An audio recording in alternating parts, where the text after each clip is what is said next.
শুরুতে জানিয়ে দেব রাতভর কিয়েভে রুশ হামলা, নিহত ৩। জানিয়ে দেব লড়াই চালিয়ে যাওয়ার অঙ্গীকার করছেন ভ্লাদিমির জেলেনস্কি। এরপরে রয়েছে দুর্ভিক্ষে গাজা, প্রথমবারের মতো স্বীকার করছে জাতিসংঘ। অন্যদিকে রয়েছে ইউক্রেনে শান্তিরক্ষায় ইউরোপীয় সেনা পাঠানোর আহ্বান জানিয়েছেন ইমানুয়েল ম্যাক্রন। সর্বশেষ জানিয়ে দিব ইরানে পাল্টা হামলা, ক্ষতিপূরণ দাবি করছে ৫৩,০০০ ইসরায়েলি। এতক্ষণ শুনছিলেন সংবাদ শিরোনাম, এবারে বিস্তারিত। রাতভর কিয়েভে রুশ হামলা, নিহত ৩। ইউক্রেনের রাজধানী কিয়েভে রাতভর হামলা চালিয়েছে রাশিয়া। এই হামলায় নিহত হয়েছেন অন্তত ৩ জন। বৃহস্পতিবার ভোরে এই তথ্য নিশ্চিত করেছে ইউক্রেনীয় কর্তৃপক্ষ। কিয়েভের মেয়র ভিটালি জানিয়েছেন, ব্যাপক হামলা চালানো হয়েছে। হামলায় অন্তত ২৪ জন আহত হয়েছেন বলে সেনা কর্মকর্তারা নিশ্চিত করেছেন। এদিকে রাশিয়ার হামলায় দার্নিতস্কি জেলায় একটি ৫তলা ভবন ধসে পড়েছে। পার্শ্ববর্তী দনিপ্রোতে একটি বহুতল আবাসিক ভবনে অগ্নিকাণ্ডের খবর পাওয়া গেছে। হামলার আগের দিনগুলোয় ইউক্রেনের প্রেসিডেন্ট ভ্লাদিমির জেলেনস্কি জানিয়েছেন, রাশিয়ার ড্রোন হামলায় জ্বালানি অবকাঠামো ক্ষতিগ্রস্ত হওয়ায় ১ লাখেরও বেশি ইউক্রেনীয় পরিবার বিদ্যুৎবিহীন হয়ে পড়েছে। কিয়েভের সামরিক প্রশাসনের প্রধান তিমুর টকাচেঙ্কো টেলিগ্রামে জানিয়েছেন, ১৪ বছর বয়সী এক কিশোরী হামলায় নিহত হয়েছেন। সর্বশেষ ড্রোন হামলায় অন্তত ৫ শিশু আহত হয়েছেন। রাশিয়ার পূর্ণাঙ্গ আগ্রাসন শুরুর ৩.৫ বছর পরও ইউক্রেনের মাটিতে যুদ্ধের সমাপ্তির ইঙ্গিত দেখা যাচ্ছে না। চলতি মাসের শুরুতে মার্কিন প্রেসিডেন্ট ডোনাল্ড ট্রাম্প নতুন করে যুদ্ধবিরতির প্রচেষ্টা শুরু করেছেন। আলাস্কায় তিনি রুশ প্রেসিডেন্ট ভ্লাদিমির পুতিনের সঙ্গে বৈঠক করেছেন এবং ওয়াশিংটনে ইউক্রেনের প্রেসিডেন্ট ভ্লাদিমির জেলেনস্কি এবং ইউরোপীয় নেতাদের সঙ্গে বৈঠক করেছেন। ডোনাল্ড ট্রাম্প পুতিন ও জেলেনস্কির সম্মেলনের চেষ্টা চালিয়ে যাচ্ছেন। জেলেনস্কি এতে সমর্থন জানিয়েছেন, তবে শান্তি চুক্তি হলেও ভবিষ্যতে যেন রাশিয়া আর কোনো হামলা চালাতে না পারে, এর জন্য তিনি পশ্চিমা মিত্রদের কাছ থেকে নিরাপত্তা চাইছেন। এদিকে লড়াই চালিয়ে যাওয়ার অঙ্গীকার করছেন ভ্লাদিমির জেলেনস্কি। ইউক্রেনের প্রেসিডেন্ট ভ্লাদিমির জেলেনস্কি বলেছেন, শান্তির আহ্বান না শোনা পর্যন্ত ইউক্রেন স্বাধীনতার জন্য লড়াই চালিয়ে যাবে। স্বাধীনতা দিবসে জাতির উদ্দেশ্যে দেওয়া এক দৃঢ় ভাষণে তিনি এই কথা বলেন। জেলেনস্কি বলেন, আমাদের প্রয়োজন ন্যায়সঙ্গত শান্তি, এমন এক শান্তি যেখানে আমাদের ভবিষ্যৎ শুধুমাত্র আমরা নিজেরাই নির্ধারণ করব। তিনি আরও যোগ করেন, অসহায় ভুক্তভোগী নয়, বরং এক দৃপ্ত যোদ্ধা। তিনি দৃঢ়ভাবে বলেন, ইউক্রেন এখনও জয়ী হয়নি, তবে নিঃসন্দেহে পরাজিতও হয়নি।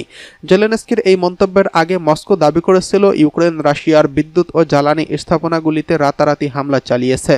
পশ্চিম কুরস্ক অঞ্চলে একটি পারমাণবিক বিদ্যুৎ কেন্দ্রে অগ্নিকাণ্ডের জন্য তারা ড্রোন হামলাকে দায়ী করেছেন। বিদ্যুৎ কেন্দ্রের প্রেস সেবা জানিয়েছে, কোনো আহত হয়নি এবং দ্রুতই আগুন নিয়ন্ত্রণে আনা সম্ভব হয়েছে। আক্রমণে একটি ট্রান্সফরমার ক্ষতিগ্রস্ত হয়েছে, তবে বিকিরণের মাত্রা স্বাভাবিক সীমার মধ্যেই রয়েছে। জাতিসংঘের আন্তর্জাতিক পারমাণবিক শক্তি সংস্থা জানিয়েছেন, তারা অগ্নিকাণ্ড সংক্রান্ত খবর সম্পর্কে অবগত। সংস্থাটির মহাপরিচালক বলেন, প্রতিটি পারমাণবিক স্থাপনা সবসময় সুরক্ষিত থাকবে।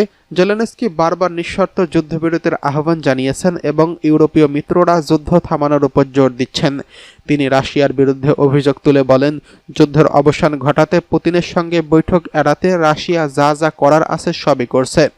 রাশিয়ার পররাষ্ট্রমন্ত্রী সের্গেই ল্যাভরভ বলেন, পুতিন ইউক্রেনের প্রেসিডেন্ট ভ্লাদিমির জেলেনস্কির সঙ্গে বৈঠক করতে চান, তবে সেটা তখনই হবে যখন আলোচনার জন্য প্রয়োজনীয় বিষয়গুলো ঠিকঠাকভাবে প্রস্তুত হবে। তিনি দাবি করেন, এখনো সেই প্রস্তুতি হয়নি। ল্যাভরভ আরও অভিযোগ করেছেন, জেলেনস্কি আসলে সব ধরনের প্রস্তাবই প্রত্যাখ্যান করেছেন। এদিকে দুর্ভিক্ষে গাজা, প্রথমবারের মতো স্বীকার করছে জাতিসংঘ। প্রথমবারের মতো জাতিসংঘের একটি সংস্থা বলছে, গাজার মানুষ দুর্ভিক্ষে আক্রান্ত। গাজা উপত্যকার ৫ লাখেরও বেশি মানুষ ক্ষুধা, দারিদ্র্য ও মৃত্যুর মুখোমুখি হচ্ছে বলে উল্লেখ করেছে সংস্থাটি। খাদ্য নিরাপত্তা সংক্রান্ত বিষয়ে নজরদারির দায়িত্ব পালন করা জাতিসংঘের সংস্থা the integrated food security phase classification বা আইপিসি বলছে, গাজায় খাদ্য নিরাপত্তা সবচেয়ে খারাপ অবস্থায় পৌঁছেছে। গাজার শহর এবং এর আশপাশের এলাকা দুর্ভিক্ষের কবলে বলে নিশ্চিত করেছে সংস্থাটি। সেপ্টেম্বরের শেষ নাগাদ দেইর আল বালাহ এবং খান ইউনুস এলাকাতেও বিপর্যয়কর পরিস্থিতির শিকার বলে পূর্বাভাস দেওয়া হয়েছে।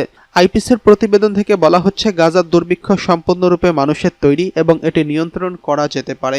আইপিসি নিজে আনুষ্ঠানিকভাবে ঘোষণা করে না যে দুর্ভিক্ষ হচ্ছে কিনা, তবে তারা এমন বিশ্লেষণ দেয় যা সরকার, সংস্থা এবং সংস্থাগুলোকে দুর্ভিক্ষ সম্পর্কে বিবৃতি এবং ঘোষণা জারি করতে সহায়তা করে। ইসরায়েল দাবি করছে যে আইপিসির প্রতিবেদন মিথ্যা এবং পক্ষপাতদুষ্ট। তারা বলছে, ইসরায়েল আইপিসির সর্বশেষ প্রতিবেদনের ফলাফল, বিশেষ করে গাজা শহরের দুর্ভিক্ষের দাবি দৃঢ়ভাবে প্রত্যাখ্যান করেছেন। এদিকে জাতিসংঘের 4টি সংস্থা গাজায় অবিলম্বে যুদ্ধবিরতি এবং ক্ষুধা ও অপুষ্টিজনিত মৃত্যু রোধে নিরবিচ্ছিন্ন মানবিক সহায়তা পৌঁছানোর আহ্বান পুনর্ব্যক্ত করেছেন। খাদ্য ও কৃষি সংস্থা বা আইএফএ, ইউনিসেফ, বিশ্ব খাদ্য সংস্থা WFP এবং বিশ্ব স্বাস্থ্য সংস্থা WHO এর যৌথ বিবৃতি দিয়েছেন। প্রসঙ্গত, গাজায় হামাস পরিচালিত স্বাস্থ্য মন্ত্রণালয়ের হিসেব অনুযায়ী 2023 সালের অক্টোবরে ইসরায়েলের হামলা শুরুর পর থেকে দুর্ভিক্ষ ও অপুষ্টিতে 271 জন মারা গেছেন, যার মধ্যে 112 জন শিশু রয়েছেন। জাতিসংঘের মহাসচিব অ্যান্তোনিও গুতেরেসে আইপিসির প্রতিবেদনে প্রতিক্রিয়া জানিয়ে বলেছেন, যখন মনে হচ্ছে গাজার জীবন্ত নরক বর্ণনা করার জন্য আর কোনো শব্দ অবশিষ্ট নেই, ঠিক তখনই একটি নতুন শব্দ যোগ হচ্ছে, সেটা দুর্ভিক্ষ। এদিকে ইউক্রেনের শান্তি রক্ষায় ইউরোপীয় সেনা পাঠানোর আহ্বান জানিয়েছেন ইমানুয়েল ম্যাক্রন। ইউক্রেনের শান্তি রক্ষায় ইউরোপীয় সেনা মোতায়েনের প্রয়োজনীয়তার কথা আবারও তুলে ধরলেন ফ্রান্সের প্রেসিডেন্ট ইমানুয়েল ম্যাক্রন। ওয়াশিংটনে সাংবাদিকদের সঙ্গে আলাপকালে তিনি বলেন, ভবিষ্যতে ইউক্রেনের শান্তি রক্ষার কাজে ইউরোপীয় সেনাদের অংশগ্রহণ অপরিহার্য হয়ে উঠবে। মঙ্গলবার 19 আগস্ট এই খবর জানিয়েছে ব্রিটিশ গণমাধ্যম BBC। ইমানুয়েল ম্যাক্রন বলেন, আমাদের একটি শক্তিশালী ইউক্রেনীয় সেনাবাহিনীর প্রয়োজন, তাদের পাশে মাটি থেকে সহায়তা দিতে হবে। শান্তিরক্ষী বাহিনী গড়ে তুলতে ইউক্রেনের মিত্রদের এগিয়ে আসা এখন জরুরি। ফরাসি প্রেসিডেন্টের এমন মন্তব্য নতুন নয়, এর আগেও তিনি একই ধরনের প্রস্তাব দিয়েছিলেন, তবে তা বাস্তবায়িত হয়নি। তিনি আরও বলেন, রাশিয়া যদি আলোচনায় সাড়া না দেয়, তবে যুক্তরাষ্ট্রের প্রেসিডেন্টের ডোনাল্ড ট্রাম্পের দ্বিতীয় দফা নিষেধাজ্ঞা শুল্ক আরোপ করছেন বলেও মনে করেন ইমানুয়েল ম্যাক্রন। রাশিয়ার অবস্থান প্রসঙ্গে তিনি বলেন, আমি নিশ্চিত নই রাশিয়া আদৌ শান্তি চায় কিনা। একই সঙ্গে ইউরোপীয় নেতারা ট্রাম্পকে স্পষ্টভাবে জানিয়ে দিয়েছেন, শান্তি চুক্তির জন্য সপ্তাহ কিংবা মাস অপেক্ষা করার সুযোগ নেই। অন্যদিকে জার্মান চ্যান্সেলর ফ্রেডরিক মের্জ সাংবাদিকদের সঙ্গে আলাপচারিতায় বলেন, ইউরোপের নিরাপত্তা নিশ্চয়তার প্রশ্নে প্রতিটি দেশের অংশগ্রহণ করা উচিত। তার ভাষায়, নিরাপত্তা নিশ্চয়তায় কারা যুক্ত হবে এই বিষয়টি একেবারেই স্পষ্ট। সমগ্র ইউরোপকে অংশ নিতে হবে। রাশিয়ার দাবির প্রসঙ্গে মের্জ বলেন, কিয়েভ যেন ডনবাসের অবশিষ্ট মুক্ত এলাকা ছেড়ে দেয়।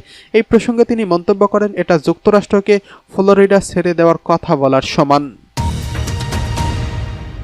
এদিকে ইরানের পাল্টা হামলা, ক্ষতিপূরণ দাবি করছে 53,000 ইসরায়েলি। ইসরায়েলে সব সময় দুর্বল দেশগুলোর হামলা চালিয়ে সুবিধা পেয়ে এসেছে, কিন্তু ইরানে হামলা ছিল ব্যতিক্রম। এই হামলা তাদের জন্য বুমেরাং হয়ে এসেছে। তেহরানে আক্রমণের পর দেশটি বুঝেছে কতটা শক্তিশালী প্রতিপক্ষের মুখোমুখি তারা। আয়াতুল্লাহ খামেনির নেতৃত্বে ইরান ইসরায়েলকে কোনো রকম ছাড় দেয়নি। এতে নড়েচড়ে বসেছেন ইসরায়েলি প্রধানমন্ত্রী বেঞ্জামিন নেতানিয়াহু। ইরানের পাল্টা হামলায় যখন বিপর্যস্ত তেল আবিব, তখন পিঠ বাঁচাতে যুক্তরাষ্ট্রের সাহায্য চায় নেতানিয়াহু। এক পর্যায়ে যুক্তরাষ্ট্র এই যুদ্ধে সরাসরি জড়িয়ে পড়ে, তবে ট্রাম্পের মধ্যস্থতায় যুদ্ধবিরতিতে বাধ্য হয় তারা। এরপর ইরানের পররাষ্ট্রমন্ত্রী আব্বাস আরাগচি ইসরায়েলের শাসকদের উপহাস করে বলেন, ইরানের ক্ষেপণাস্ত্রের আঘাতে নিশ্চিহ্ন হয়ে যাওয়া থেকে বাঁচতে ইসরায়েলকে তাদের পিতা যুক্তরাষ্ট্রের কাছে ছুটে যাওয়া ছাড়া আর কোনো উপায় ছিল না। বিশ্লেষকরা বলেছেন, 12 দিনের ভয়াবহ এই সংঘাতে কোমর ভেঙেছে ইসরায়েলের অর্থনীতির। যুদ্ধের শুরুতে ক্ষয়ক্ষতি স্বীকার না করলেও ধীরে ধীরে তা প্রকাশ পাচ্ছে। ইরানের সঙ্গে সংঘাত করে দেশটির কয়েক বিলিয়ন শেকেলের ক্ষতির মুখে পড়েছে। ইসরায়েল ট্যাক্স অথরিটি মহাপরিচালক শাই আহরনেচিভ জানিয়েছেন, ক্ষতির পরিমাণ কল্পনাতীত।